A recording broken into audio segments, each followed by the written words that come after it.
and welcome to our February Queen Call. And as everyone knows, our Queen Calls are our very, very sacred time. And that's our sacred time for us to not only to bond, but to make sure that we're here to support one another. Too often we get on the phone and, of course we have wonderful conversations with our girlfriends, but many times it's not the type of conversations that help to inspire and help to evolve us. And so we started the Queen Calls once a month, the last Thursday of every month, in order to give us that sacred time that we can encourage one another as Black women, as original women, and to help inspire one another to get to our next level. So this week we're very, very, very excited because we have attorney Juanita Jackson who will be on, and the title I could not be happier about is Raising Our Kings and Our Young Queens Royally. But, of course, when you're a single mother, that can be very, very challenging. And so we want to have a very, very open, a very real and honest dialogue. We have plenty of callers who are on the line, and we want to go ahead and get right into the discussion.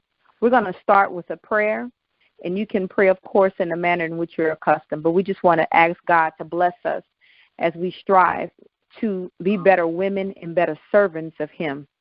So we'll begin in the name and the most holy name of God. We ask that you come today. We ask that you come in and not only bless our hearts, open up our minds, open up our spirits to receive you and all of the wisdom that you allow to come not only through your word, but through other people. And we ask that we are receptive and that we use something that we may hear on this call tonight to make us better women, to make us better mothers, to make us better sisters, to make us better servants of you. And we thank you, Almighty God, in your most holy name we pray. Amen. So, Sadia, can you introduce our distinguished guest tonight? Absolutely. It is a pleasure and an honor to introduce this queen. She is a great friend of mine. I love her. She's a mentor to me. I've looked up to her for years, and she's just been a blessing in my life. And when I look at the things that are happening into her life and how she has raised such beautiful children, I can't be any more prouder of this woman. So without further ado, Queen Juanita Jackson was raised with her two older brothers in Houston, Texas, by an amazing single mother. Juanita's mother believed that keeping her children active would keep them entertained and out of trouble. Growing up, Juanita was involved in an array of activities in softball, volleyball, cheerleading, Girl Scouts, choir, violin, and more. She attended Madison High School here in Houston, where she excelled academically and socially. After graduating with honors as a senior class officer, Juanita followed her brothers and also attended the University of Alabama. Well, at the University of Alabama, Juanita was very active in the Black Student Union and Residential Hall. After completing her BA in criminal justice, she began graduate school and became the very first Black graduate hall director of a historic residence hall. In 1989, Juanita married her college sweetheart, and she was soon offered a position as coordinator of the residential life. Juanita returned to Houston in 1992 to be closer to her family. She worked at the University of Houston as a coordinator of residential life until she decided to attend law school. While in law school, Juanita juggled being a wife and a mother while working multiple jobs to support her family. But upon graduation from Thurgood Marshall School of Law, Juanita accepted a position as Assistant Attorney General for the state of Texas. After a few years with the state agency, Juanita opened up her own law firm. In 2002, her 13-year marriage ended. Juanita was a single mother with 2 children and a fledgling law office. With steady determination and hard work, her law practice began to prosper, and Juanita became a well-respected fixture in Harris County Criminal Court. In 2010, Juanita made an unsuccessful run on the Democratic ticket for criminal court judge. However, the following year, she was asked to join the newly formed Harris County Public Defender's Office. Queen Juanita is currently Assistant Public Defender for the Felony Trial Division. Although Juanita is proud of her career accomplishments, she is most proud of her 2 amazing children. Just like Juanita, her children are hardworking, successful, and driven, but most importantly, they are God-centered, grateful, and grounded. Her daughter, Taylor Ariel, is a graduate of New York University and is a singer-songwriter-producer. Not only has she worked with many well-known artists and record labels, her work also includes mentoring and teaching music and studio production to disadvantaged youth. Her son, CJ, is a sophomore at Houston Baptist University, where he is on a full athletic scholarship, majoring in sports management. And Queen Juanita also is a reality show star with an upcoming show coming out March 24th on the WE channel, Sisters-in-Law, and where she with other powerful black sister attorneys here in Houston show their work in their fight for justice. So without further ado, I would like to introduce one of my best good friends, Queen Juanita Jackson. Thank you so much, Sadia. Thank you. Sadia's amazing, and I appreciate you inviting me to speak to the sisters and share my story and share my experience at being a mother and juggling a career and juggling my personal self. I think that's the big thing that you'll see about my conversation. Sadia mentioned that I was blessed to have an excellent role model. My mother, I like to say she was a single mom at that wave in the early 70s where it wasn't very common in the professional circles. My dad was an attorney and all his friends were doctors and lawyers, and my mother was the first person that got divorced in that era, and all her friends. And I watched her, and she dedicated herself to her children. And that sounds great and all, and it was wonderful, and she did a great job raising us. But one thing that I took from watching my mother, that she lost herself. She spent all of her time dedicated to my brothers and myself, that she had no personal life, none whatsoever. I don't remember a single friend of hers. I don't remember her going and doing things that often for herself. She'd talk about her dreams. She'd have all these dreams, but then when we got older, I realized that her dreams were never fulfilled. So the one thing that when I became a mother that I thought, there needs to be a balance. There needs to be a balance that you can figure out how do you raise balanced children, but also save in some life for yourself. And that's been my dedication of being a mother. I think of it as a job because, and that's what I advise people to do, to think about being a mother. Just like you do your career, there's a formula that works, and there's a formula that doesn't. What I will tell you what works, and everyone tells you, happy parents make happy children. And you have to find as a mother the balance between career and children and personal life. That if you have a life that is nothing, that you've given everything to your children, that in the end, they're not going to be as balanced as you think because they end up feeling like everything is about them.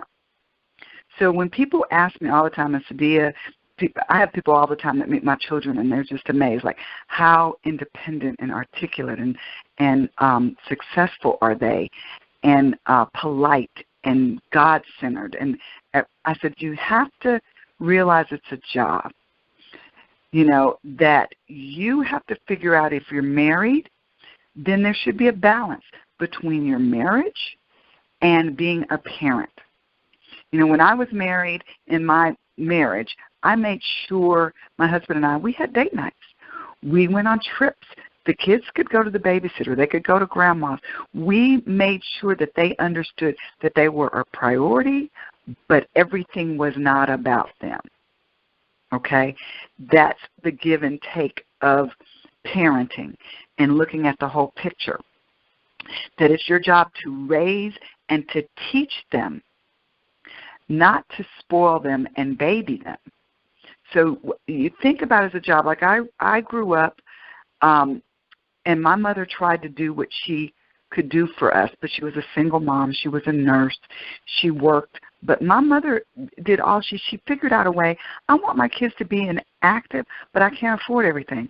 My mother went out.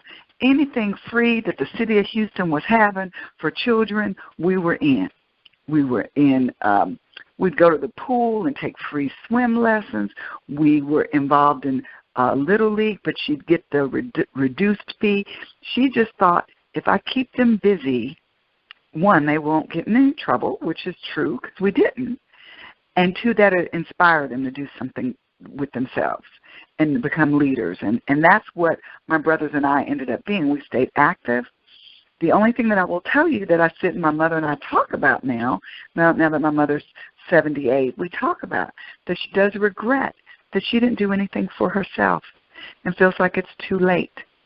So my advice to the mothers and the advice that I give to you guys on raising royalty is that ultimately your children need to understand that you are important too. I was fortunate with my children that their dad was very active in their lives. We had the traditional every other weekend. And I made a point that on the weekends that I didn't have them, I wasn't sitting around, longing for them, waiting for them. I was busy with my friends. I was taking classes. I was doing things. I started dating again. I didn't do it and bring them around the children, but on those weekends, that was my time. And I made the best of it. But my children knew that was my time. They also knew that they're important, but some things are about mommy too. So there would be times that it would be like, moms, a lot of us make the mistake of, we have plans, and then our kids come up and they say, well, Mom, I need you to take me here. And all of a sudden our plans go on the back burner. But my kids knew, let's figure out a way that both of us win. I can't be everything to everybody if I don't nourish myself. So that's my advice to mothers.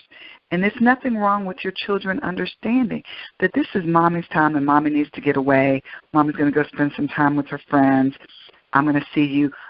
I'm going to take you to the movies next week, but I get to go to the movie and see the movie I want to see now. So doing that with the children creates a sense of understanding that the world does not revolve around them. That's real important. The other thing is teaching our children to be independent, not doing everything for them. Showing when our children are little and they're learning to tie their shoes, we sit and we show them. But if you never allow them to struggle, then they will never learn. So the parents that are running to the school and solving every little problem for the child, you're not teaching them independence. But listening to them and saying, okay, you got a problem. I give it a story. My daughter had a problem in high school. She felt like a teacher did not like her, and it was probably true. And I would say, well, what are you going to do about it? And she would say, I don't know. I want you to come talk to him. And I'd say, no, you need to figure this out. Then what I did when it was very hard for her to do it, what I did instead is I said, after a few weeks of her putting it off and not doing it, I said, okay, this is what I'm going to do. I'm going to schedule a conference with the teacher that you're going to be in, but you're going to do the talking. And I sat there at that teacher conference with her and said, tell him what you feel. And there she was at 15 years old telling her teacher, I feel like you treat me differently because I'm a girl. I feel like you treat me differently and you ignore me. I raise my hand and you don't call on me. And it was the hardest experience for her, and she was very, very angry that I wouldn't speak for her.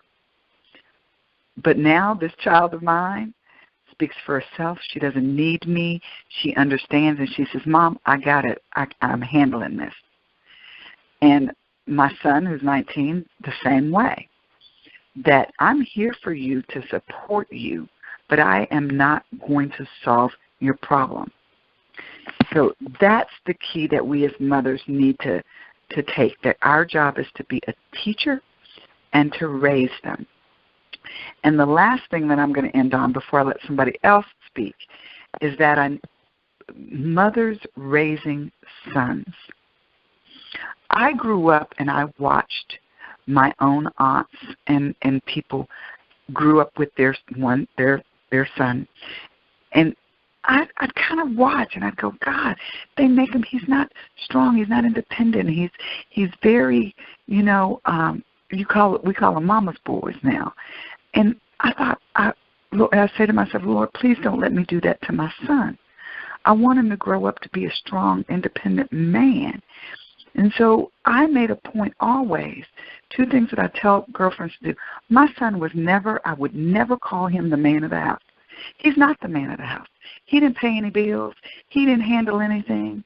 And I didn't give him that title, because giving him that title implies that he has some control over things there. He didn't. He was the son. Another thing is that I made sure that I didn't make him, you know how women say, oh, my little man, my little man. Ladies, your son is not your man. He doesn't replace a boyfriend. He doesn't replace a husband. He is a son. And when you make him that at a young age, it changes the dynamics of the mother-son relationship. And I'll end on the note that Sadia mentioned. I'm a criminal defense attorney. And every day I deal with my African-American young men that are in the system. And the first thing that I see is the arrogance, the attitude, and the disrespect that they show to their mothers. And my take is the reason that they do is because the mothers have given them that position of authority by making them feel and believe that they are the man and making their world revolve around them. And they end up being selfish, narcissistic men that don't know how to work in society. So I'm going to end on that note to say that's my advice, to sit there and think about what you're doing, and that motherhood is a job. And there are things that you have to do. You have to say no. You have to stay strong, even when you don't feel like it, even when you want to give in, even when they're whining and crying. That's my job, to raise you to be strong and independent and to go on and do great things in this world. So I've got to learn to say no, set boundaries, and understand respect and dignity in the household. That's my advice to you, ladies. Great. Ms. Jackson, thank you so much for starting us off with a wonderful opening. You raised a lot of points that I think we need to get into really quickly because, of course, we only have an abbreviated amount of time, and a lot of issues that I think are very, very relevant. And one of those things, of course, you mentioned is the ability to say no, and then, of course, putting yourself first, which sometimes, unfortunately, is a little difficult if there's guilt involved. When you have guilt, because sometimes, you know, you may not be blessed to have that father where you divorce on a wonderful note. You know, sometimes the father can be, you know, out of the picture for a number of reasons. I have several friends and sister friends that I know who may have a mate that's deceased, or may have a mate that may be incarcerated, and now you're left and you have children. And even if they aren't around to that degree, but what if they are, but, you know, you have those fathers who are filled completely with contempt and hatred because of the way that the relationship ended. And so you may not have the support that you need from a man. How do you still keep that balance of having myself first, but you know, not have the guilt of feeling like I'm neglecting my child because I feel like my child needs a father, and so I have a tendency to overlook. And we definitely want to make this conversation interactive. If you have a question or if you would like to make a statement, please feel free to text 504-650-0656, and I will unmute your line so that you can ask a question. 504-650-0656. Again, 504-650-0656 if you have a question or if you want to make a comment on anything that we're sharing. Ms. Jackson? I'm going, while we're waiting, I'm going to answer that question. Because now my husband and I, my ex-husband and I had a very contentious relationship. But the one thing that I was committed to is that I knew since I grew up without my father much in my life, I was never going to keep my children from their father. That's the number one thing, that we as women have to rise above it. Because one of the biggest things, the mistakes that we make, is using those children as pawns. I'm mad at him, he's mad at me, you can't go see him, you can't go. The one thing I knew, and all the research says and everything, that I wanted my daughter to be the best that she could be. And we all know the only way that she can have a well-balanced viewpoint of men is to have her father in her life. So despite the fact that it was very difficult between he and I never, not once did I ever keep them from visiting their father. It was very consistent and regimented. And then the other thing is that you need to say, because remember, it's not about he and I. It's not about I don't like him. It's about that is my daughter's father. And I want her to be a well-rounded adult. And the only way that she can do that is to have her father in her life. Because I knew I didn't really have mine. And because I didn't really have mine, I wanted her to have, because despite everything, he wasn't a terrible father. He wasn't a great husband, but he was a pretty decent father. So that's number one. You're going to have to put that contempt aside and to be the one to let them see him. Despite what you don't like him, oh well. You loved him, you laid with him, you made a baby with him. He can't be all bad, okay? And then that's number one. And then you have to find some time for yourself. You just do, because you can't stay balanced. I mean, it's nothing wrong with a babysitter. You have sisters, you have girlfriends. My girlfriends and I used to do a babysitting co-op thing. So it was 3 or 4 of us, and then we'd be like, okay, one's got all the kids one night on a Saturday, so the others could go do something else. And then we'd take turns. So that's possible when they don't have a father in their life for that relief. Come up with some activities like that, but everything should not always be about the children. Absolutely. Sadia, I remember, before you were blessed to find your mate, and how you had, at the time you only had one son, and during that time I know that you were adamant about finding time for yourself. You traveled to Egypt. You went to Costa Rica. You did everything that you wanted to do. I mean, was there any guilt because, of having to leave the baby behind, or how did that work for you? Absolutely no guilt at all. And, I can say I took a lot of those trips with Queen Juanita. But then as Sister Juanita said, you have to find time for yourself. And the great thing about when I was a single mother during that time, I had a village. I had a village who supported me and supported the children. So when I left my child, I left them in good hands. And see, with our job, it's very taxing mentally on us. And as Sister Juanita says, that a happy mother makes for happy children. And when mama's not happy, I promise you the children are not happy. So taking that time and traveling and mentally decompressing, and the way I do that is I go different places.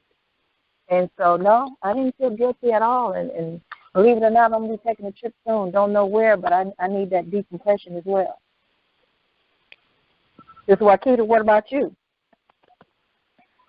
I think before I was blessed to be married, there was a very, very short time that I was on my own with the baby. But one of the things that I thought was extremely important, just as you said, is just to continue to work on goals. That was extremely important for me, just to continue to work on my goals. I was in college, and I was maybe a freshman when I, came up pregnant. And, of course, that was a shock to my entire family, but I did not want to stop and relinquish my goals. I wanted to make sure that I did have something. As attorney, Juanita Jackson said, that I continued to work on something that I wanted to do, because I did know that was going to be important, not only for the financial responsibility, but I had other things that I wanted to do. And I totally agree. I've seen so many times with, so many people around me, you have really, really high aspirations for yourself, and then a life change happens, such as a pregnancy or a marriage or a divorce, and then everything is thrown off course, and it becomes very, very difficult to get yourself back on. And so we definitely have to have some mental fortitude to just kind of stay in the race, if you will, to just stay in the game and stay very, very focused on me. as a priority. And not to say that the children are not, but to definitely focus on me as a priority. I think that one of the things that helps with that is a very, very strong spiritual base. And that's to anyone on the line. Do you believe that your faith and having something that you believe in that can carry you spiritually? Because sometimes, it's definitely okay when I say I'm going to spend me time. I can go and take a trip if I can afford that. But maybe my resources may not be there. So maybe I can't take a trip, but maybe I can go shopping. So maybe I can't even do that. So sometimes it may just be the club or, go and have a drink or something like that. And that may not be as fulfilling the next day, if you understand what I'm saying. When you come back and you still have all of the same issues that you had the day before, that was probably a temporary relief, but it wasn't anything that sustained us. Do you think that having any level of faith or some real conversations in a long time with God, do you think that helps at all to help us through, such a real serious struggle as raising children on our own? Sister Juanita? Well, I think absolutely. I think that when you go through difficulties and you're by yourself, you have to call on God, Allah. You have to have some kind of strength. And I think it's not only your strength in replenishing your soul, but also just making you grow. So I think that you have to go that route to be able to have some your higher power, your God, to call on to not only encourage you mainly and to know that keep going. You just got to keep going. So it's very important. Now, Sister Juanita, you talked about your children and, the success that they had in their lives, and it was not on accident. So what can you explain, like, daily what your regimen was with them in order to keep them focused on track, especially as a single mother, to excel in the capacity that they have? Because I know, for example, your daughter Taylor, she graduated at 16 years old, received a full scholarship from NYU, a music scholarship. She was a part of Grammy camp. I mean, we could go on and on of her things that she was involved in. So how did you do that as a single mother? I think two things. Two things is I encouraged my children in the things that they loved. That was something that was funny because it was a very big conflict between me and my ex-husband. He grew up old school where your children are supposed to be doctors, engineers, lawyers. They need to study business and to study this. Well, my daughter was a talented musician, and she loved it. And the other stuff, she was smart. But I had so much faith in the thought that if you do what you love, the success will follow. So I encourage that, even despite against my ex-husband's wishes and desires. Well, no, you take these music lessons. This is what you love. Find something that you love. So I encouraged her in that. And we explored all opportunities. It was like you heard about this camp. Every summer, I'd find camps for her to go to. I'd find things for her to do. And she'd stay busy, and she just loved and developed. And she, at a young age, people were coming to me, now mind you, I had no music talent whatsoever. And people would say, oh, my God, she's a prodigy. How is she so amazing? Because she was doing what she loved. And even now, that's what I did with my son. The same thing is just find what your children love and encourage them. Don't try and make them be something you want them to be. Because trust me, when they are the same thing, when they're happy, when they're doing what they love, all that other stuff falls in line. I gave an example. I give an example all the time of my son, who most people know, my ex-husband was not an athlete, but I came from an athletic family. My brothers all played football. I was always a cheerleader. That's what we did. He was not keen on the idea of my son playing football. And my son at 6 years old said, Mom, I think I want to play football. I signed him up. We even during terrible visitation time, my ex-husband would refuse to take him to football practice on his days of visitation. I just dealt with it fine. I'd have to get up on the Saturday weekends that he was with the dad, drive over to the dad's house, pick him up, and take him to the football games because he refused to participate. But my son loved it so much. And even though somebody would say, why would you encourage him to play football when it's like 1 in, 10 million ever going to make a career out of it, be a pro ball? Well, my philosophy was there's so many other things that are related to football that he can do and be successful and be good at. He can be an athletic director. He can be a coach. He can one day coach the Texans. It's not all about being the pro athlete.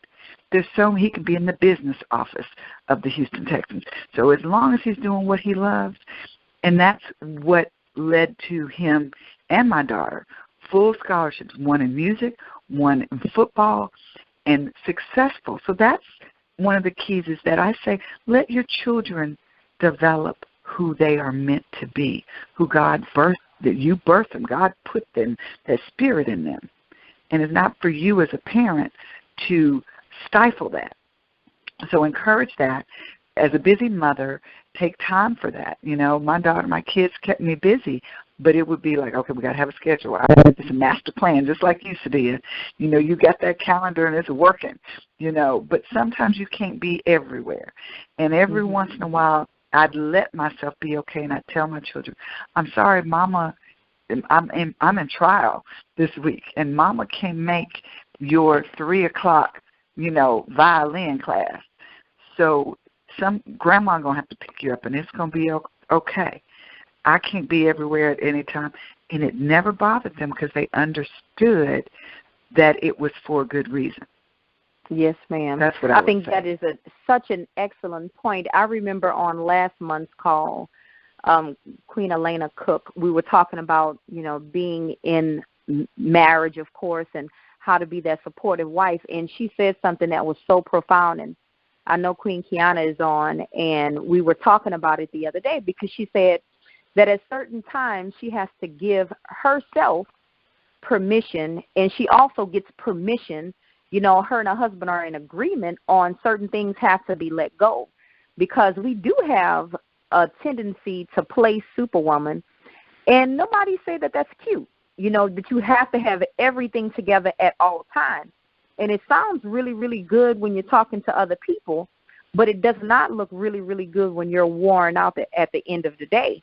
So when you mentioned, sometimes it's okay if grandmother comes to pick you up, or if another friend has to do it, or it may even be okay if we have to eat leftovers because I could not cook today, or I came home late. Or it's even okay if I teach you how to warm up your own food, so if I do have to work late, you're not starving, or, your health is not compromised, or other things. So sometimes it is very okay, especially as single mothers, that we give ourselves permission that we do not have to carry the facade on an everyday basis. Dad is not around, but don't worry about it because Mama got it, and I do it this way and I do it that way. And that may be very well true, but my way doesn't have to look the way that the world may deem as perfect. So if I want my son to play football, but you had intentions on him becoming a physician, then that should still be okay. And I should let my son know that it's okay. And if my mother is hard on me because she understands, the family that we grew up in, everyone that's in this family, we're engineers, but my child decided that he wanted to be an attorney, then that should be okay as well.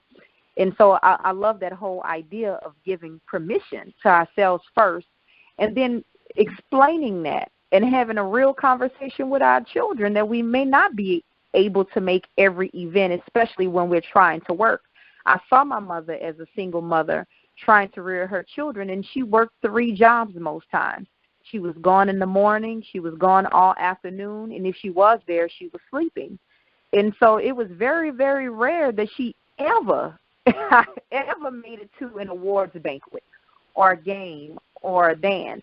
But we had all of the resources that we needed, because sometimes it's just like that in a single-parent home.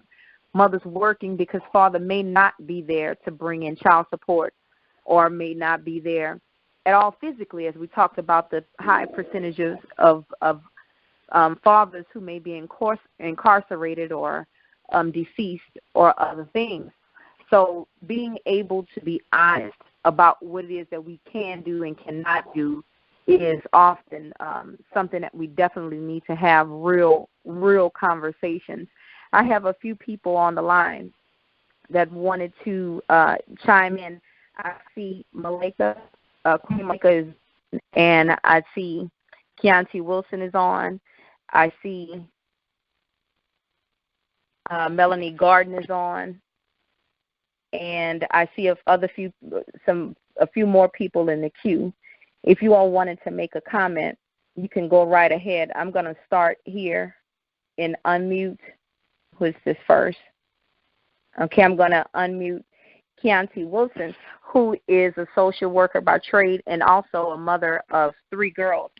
And having those daughters, that's, of course, extremely important when you have girls who are looking at you on how to become mothers. And what are the conversations that you have with your girls? And, you can talk about the ages of the girls and some of the different activities that they have going on. But tell me or tell the listening audience about what are some of the struggles that happens when you're striving to rear 3 girls on your own, and some of the things that you do in order to maintain your sanity when you have all of those women in the home. Keontae? Okay. Hi, everyone. Okay. Well, I have a daughter that's 16, another one 14, and my baby is 12 years old. And I've been separated from their dad for like maybe 9 years now. And excuse me, I'm a little nervous because I really don't like speaking publicly in front of everybody. So excuse me, but I'll get over it. But anyway, some of the dynamics that I experience with my daughters is division on between their father and I, because we don't get along. And it's sad because it's been so long. I'm really quite tired of having this conversation about this situation, but it is my reality, and my children see a lot of it. And like I said, the division that is caused because the relationship between me and the father. He may say disrespectful things about me to the children, which cause them to have a lack of respect for me and what I do to make things happen for them. And I go out of my way to gain respect for my children. I was a non-traditional student. I went back to school after divorcing their father some years ago. Got my degree in social work because I wanted to make that a standard for my children, and also to gain that respect from them because of the lack of respect that I saw that they had for me because of the things that their father would say. And the things that he would say stemmed from the relationship that he and I had, because I did not work in the relationship. I was a stay-at-home mother, which he preferred, and I was comfortable with that because that was the way that it was for us within our community in New Orleans. Pretty much brothers would prefer their wives to stay home and rear the children and not go out into, they just prefer things that way. That's just the way that it was at that time. Things has now changed, where they prefer the opposite of that nowadays. But anyway, like I said, I went out of my way to show my children. I got good grades. I was on the honor roll every semester. And I went out of my way to show my children, look, mommy's doing this. This is what this is the standard that I want for you guys. And, I just was kind of put on the spot with this question from Wakiti. I didn't have time to prepare on what I was going to say, but this was on my heart. And I just wanted my children to look up to me and respect me as a woman, as a mom, and nevertheless, what they hear on the outside, just know that I'm doing all for them. And I guess that's just about it. That's what's on my heart at this time, and I don't really, that's about it. Yes, ma'am, and that's fine. I don't think that, of course, the conversation is supposed to be hard. We're not trying to have anybody curse anything, because that's not the way that life is. it kind of comes at us with some curveballs. And I think that what you said brings up a very, very interesting point. I think Ms. Jackson talked a little bit about it, but Ms. Jackson, if you can go back and address that to some degree, what do you do when you do have a lot of contention going on and you're striving to maintain that level of respect in the face of the children, because they may go to one home and hear something, that is completely off the cuff, and you're striving to do all of those things for them and earn their respect, and you want them to be grateful. How do you stay strong in the midst of all of that when it seems like it's an in-house sabotage almost? I will tell you that, you just got to pray on it. I know we say that, but in reality, it gets you through. It just I had a very contentious divorce, and I had to deal with an ex-husband despite everything, with trying to convince my children that I was a terrible mother. But the difference is that what he would say and what they saw were two different things. I just stayed steadfast, knowing that I was a good mother, knowing I was taking care of everything. And here they are, they're not both very grown, and even though they love their father, they really said, Mom, we never believed that stuff that Dad said because we never saw it. So just keep in mind, don't fall and don't play into the role that he's trying to make you be. See, so when he's calling you out of your name and you acting out of your name, the children going to believe that. But if he's calling you one thing and that's not what they're seeing, they know. That my children say, Mom, we always knew. It would get to the point that what he would say would go in one ear and out the other because it didn't add up for them. So all I can say is, sister, you, stay being a good mother, and as they say, just kind of shake it off as best you can. It's hard, but you can't control him. And the more you try, the worse you look. You have to take the high road and be the queen and just let him do his thing. Yeah. That's what I would say. Excellent. Thank you so much. Thank you so much. I absolutely agree 100%. We have a caller from New Orleans. This is Eureka Harris. Eureka Harris, hi. Are you on? Yes, I'm on. Excuse me. I just wanted to comment about the thing about forgiving yourself, and taking care of yourself and spending time with yourself. And that really resonated with me because today something happened. First of all, let me just say I'm Eureka Harris, and I'm a behavior interventionist. I own my own company, and it's, been in existence for 3 years. We do one-on-one behavior intervention with special needs kids, and I also run an after-school program and also mentor teen girls. I am a single mother of 2 sons. One is 23, and the other one is 11. Today something happened, and I just found myself feeling so guilty because, it's just me. I'm trying to do all of these things, and a couple of weeks ago my son told me something that really kind of hit home for me, but he said, Mom, you do so much in the community, and I really love you, and I really admire you for that, but don't forget that your own son needs you. Now, I didn't know he was feeling that way because if you see me, you see him. But I had to realize that I wasn't being present in the moment with him all the time. So even though he was with me when I was doing these things, I wasn't being present in the moment with him.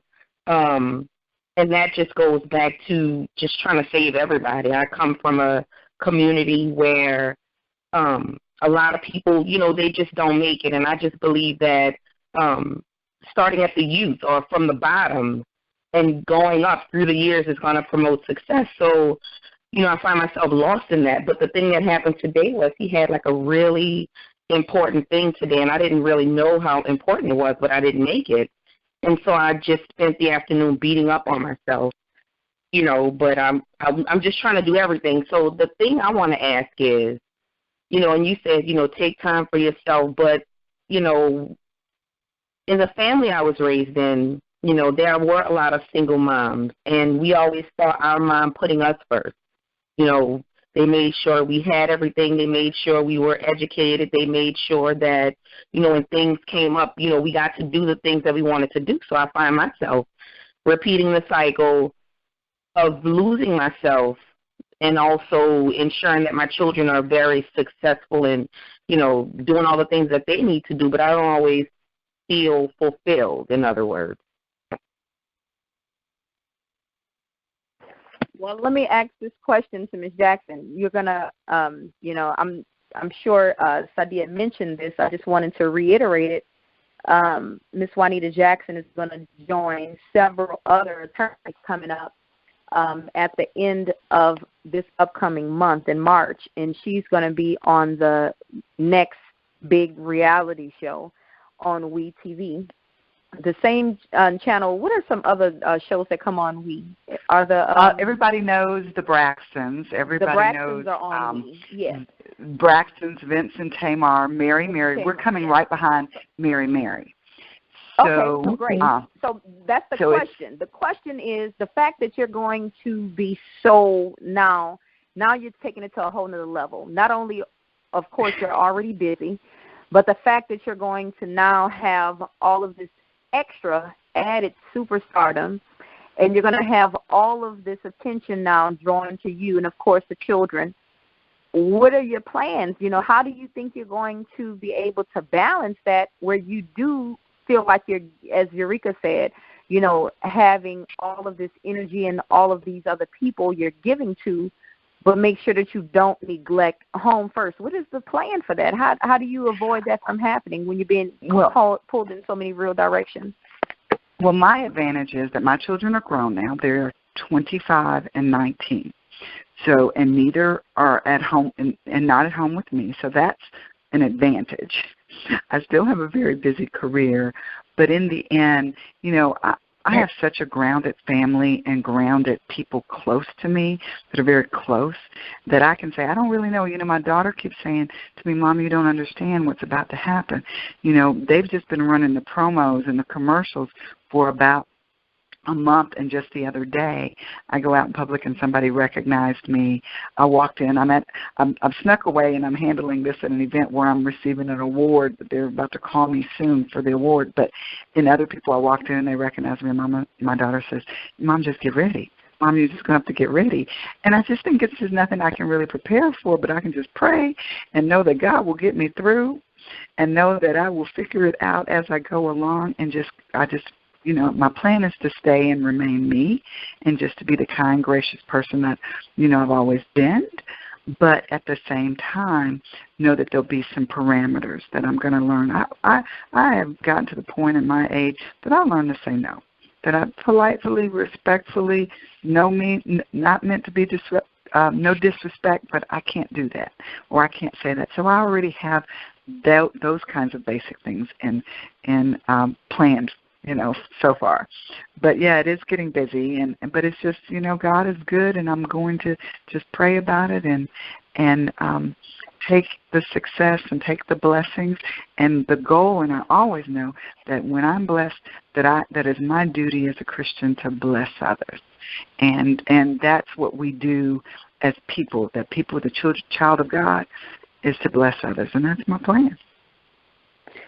Wonderful. I think that the only you can do is do what's been working all of this time, and of course that's to just do you, as the young folks say, just to do me. Mm-hmm. You want to stay doing you and stay being consistent in that. I'm reminded of a parable, I believe, and as the parable goes on, the moral of it says, what profits a man, of course, to gain the whole wide world and then to lose his soul, and that soul is that foundation. That soul are those children. The soul is that family structure. And so when Mrs. Harris' son said that, I totally understand and can sympathize, because I have those conversations all the time with my children who see me doing other things for other people. And even though they may be there, we've had to incorporate mommy and me days.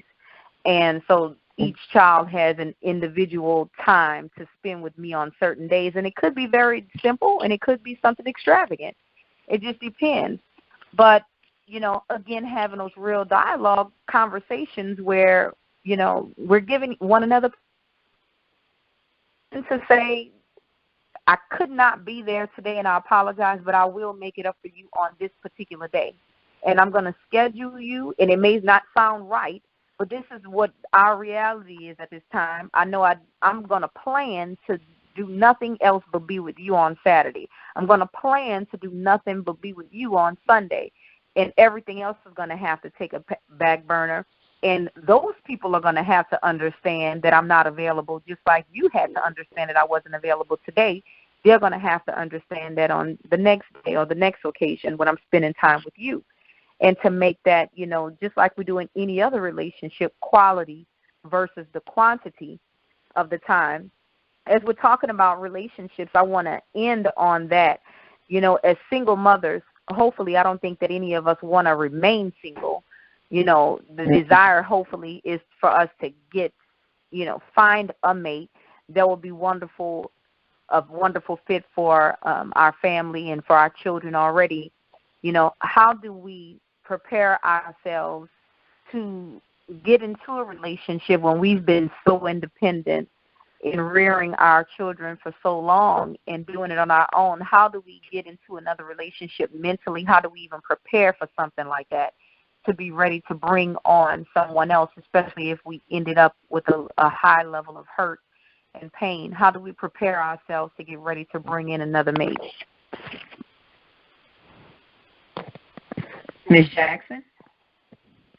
Well, if you're asking me, this is Juanita again. I find myself in a new wonderful relationship after being single for 13 years. And I think I would say I used to pray about it all the time. I used to just think, when is God going to send me my mate? And I realized that when he did, he sent it when I was ready.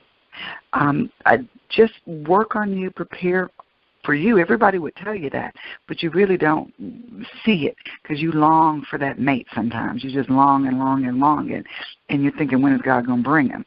You just keep working on you, and it will happen. It will happen in his time, and you'll be ready, and you don't know. I used to always pray, and I used to know that God, just bring him when I am ready. I think I'm ready, but you're going to tell me when I'm ready. And believe it or not, that's truly what happened, because I am a whole different person now, being 13, 14 years single, than I was at 5 years single. I've learned patience. I've learned respect.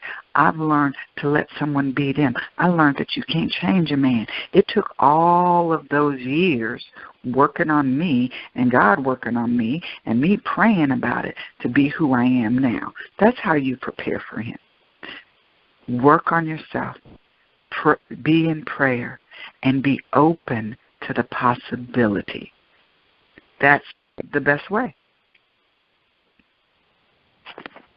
Do we have any closing comments, Sister Sadia? Did you want to say anything? Sister Kiana, if you wanted to say something as well.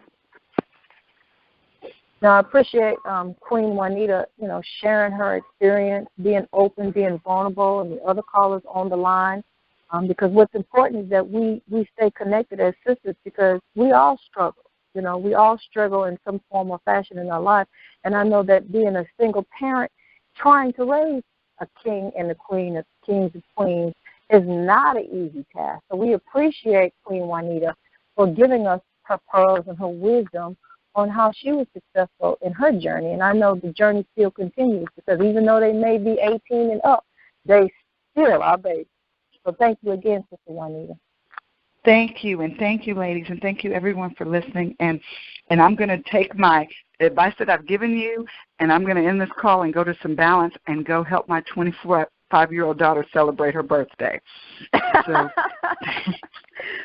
Well, thank you, and thank you so much for taking the time out, for sure.